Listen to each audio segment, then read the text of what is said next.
Τι είναι αυτό? Ένα σφουργίτη.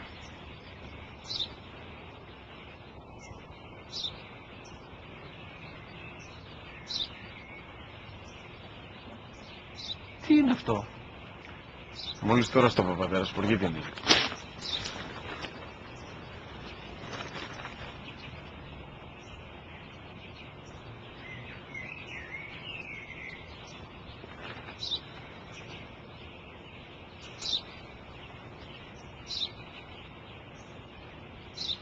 Τι είναι αυτό?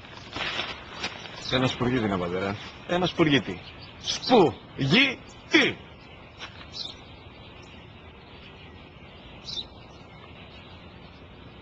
Τι είναι αυτό? Γιατί το κάνεις αυτό το πράγμα, μπορείς να μου πεις? Τόσες φορές σου είπα, είναι ένα σπουργίτη. Δεν το καταλαβαίνεις.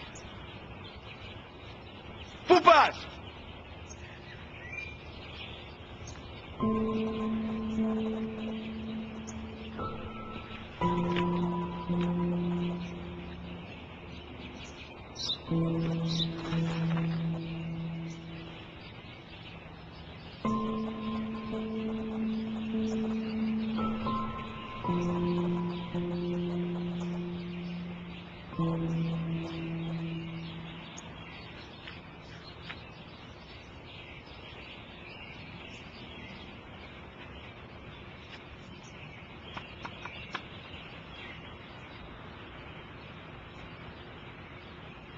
Δυνατά.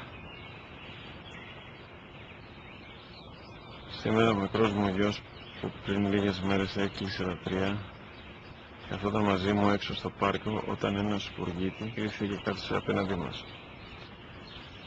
Ο γιος μου με ρώτησε 21 φορές τι ήταν αυτό και το απάντησε και τις 21 φορές ότι ήταν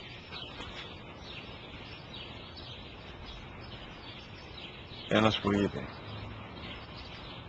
Τον αγκάλιασα τρυφερά και τις 21 φορές που μου έκανε την ίδια ερώτηση ξανά και ξανά,